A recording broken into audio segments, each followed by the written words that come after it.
अस्सलामुअलैकुम। मैं हसन रजा अमजदी बोल रहा हूं पटना से। पूरे बिहार के उर्दू टीईटी ग्रेस पास उम्मीदवार बिलखुसूस ग्रुप के लोगों से मैं पूछना चाहता हूं कि सुप्रीम कोर्ट में शिक्षक संघ ने केस हारा, उसके बाद में पूर्ण विचार याचिका भी उनका खारिज हो चुका। आज वो पटना की सड़कों पे धरना प्रदर्शन रैली कर रहे हैं और उर्दू टीईटी ग्रेस पास उम्मीदवारों के रास्ते को वो चुन रहे हैं कि ग्रेस पास उम्मीदवार अपनी आवाज रास्ते से बुलंद करते करते करते करते यहाँ तक के वो पहुंचे हैं। चलो हम लोग भी धरना प्रदर्शन रैलियां करते हैं, लिहाजा वो लोग भी धरना प्रदर्शन रैलियां कर रहे हैं। NIOS से जो लोग डीएलएड कर रहे हैं वो भी अपनी मांग को लेकर के राजधानी के सड़कों पे लगातार आंदोलन कर रहे हैं।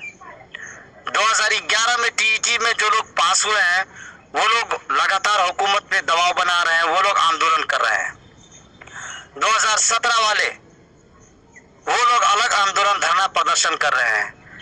2011 वाले वो लोग अलग धरना प्रदर्शन रैलियां कर रहे हैं। बैठा है कौन, सोया कौन, इसका अंदाजा लगाइए।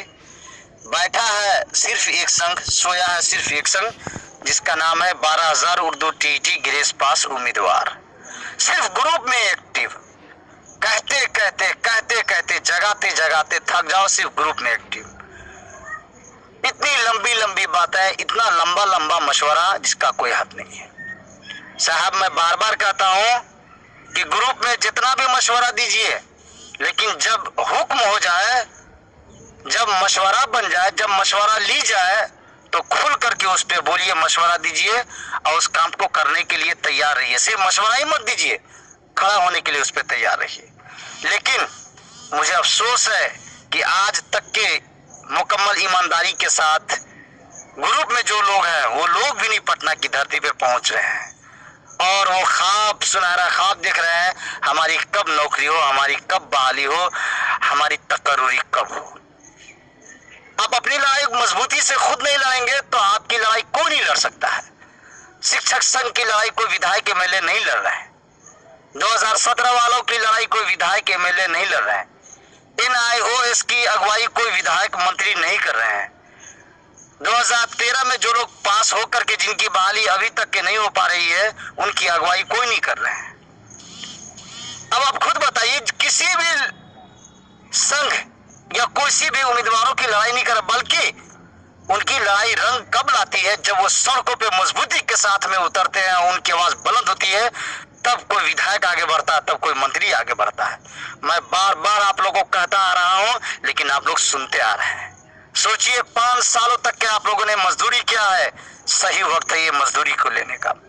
तो मैं एक मरतबा फिर पूरे बिहार के उर्दू टीईटी ग्रेस पास उम्मीदवार बिलखुसूस ग्रुप से लोगों से मैं पूछना चाहता हूं, रैली की तारीख, हल्ला बोल, प्रदर्शन का डेट कब फिक्स किया जाए।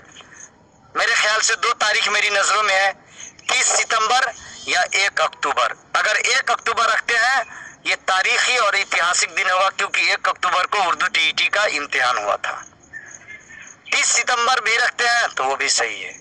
ये 2 तारीख मैं इसलिए बोल रहा हूँ कि इस बीच में जो टाइम मिल रहा है, इस बीच में तमाम जिले के उम्मीदवार अपने अपने जिला में मीटिंग करेंगे। कुछ जिला में तादाद को, संख्या को बढ़ाने के लिए हसन रजा अमजदी आपका छोटा भाई खुद जाएगा, ताकि पुरजोर अंदाज में, यह आखिरी वक्त है, इस वक्त में पटना की धरती पे अगर आपकी आवाज बुलंद होती है, अल्हम्दुलिल्लाह ये सही वक्त है मजदूरी लेने का। मैंने विभाग में बात किया है, विभाग के अधिकारियों ने कहा है, NIOS का सिर्फ 5 दिन में जवाब आया, हिंदी उम्मीदवारों का सिर्फ 15 से 20 दिन में आया। मैंने कहा कि सर मेरे तरफ से, आपके विभाग के तरफ से उर्दू टीईटी ग्रेस पास उम्मीदवारों के लिए जो लेटर मानव संसाधन मंत्रालय दिल्ली जो गया, उसका क्यों नहीं आया जवाब। मेरे साथ में किशनगंज के 2-3 लोग और थे, तो अफसर ने, विभाग के अफसर ने ये कहा कि इस पर मंथन जारी है, इसका मतलब है कि रिलीफ मिलने वाला है। ये जवाब हमें शिक्षा विभाग से मिला। गुलाम गौस साहब इस वक्त दिल्ली में मौजूद हैं और इंशाल्लाह कुछ खबर लेकर के आने वाले हैं। 17 तारीख को सीमांचल की धरती किशनगंज पे गुलाम गौस साहब पहुंचने वाले हैं। मैं पूरे सीमांचल के उम्मीदवारों से मैं गुजारिश करता हूं, एक एक उम्मीदवार हजारों की तादाद में गुलाम गौस का घेराव 17 तारीख को किशनगंज में कीजिए और रैली के लिए अभी का अभी आप डेट मुकर्रर कीजिए, 30 तारीख या 1 अक्टूबर। मैं ग्रुप के एक एक उम्मीदवारों का कमेंट और एक एक उम्मीदवारों का मैं जवाब चाहता हूं। जब तक कि आप हल्ला नहीं बोलेंगे, जब तक कि आप प्रदर्शन नहीं करेंगे, जब तक कि आप पटना की सड़कों पे नहीं उतरेंगे, ये सही वक्त है मजदूरी लेने का। सारे संघ अपना प्रदर्शन, अपनी रैलियां, धरने कर रहे हैं। सोया हुआ है सिर्फ गिरीश पास उम्मीदवार। सब लोग जवाब दीजिए।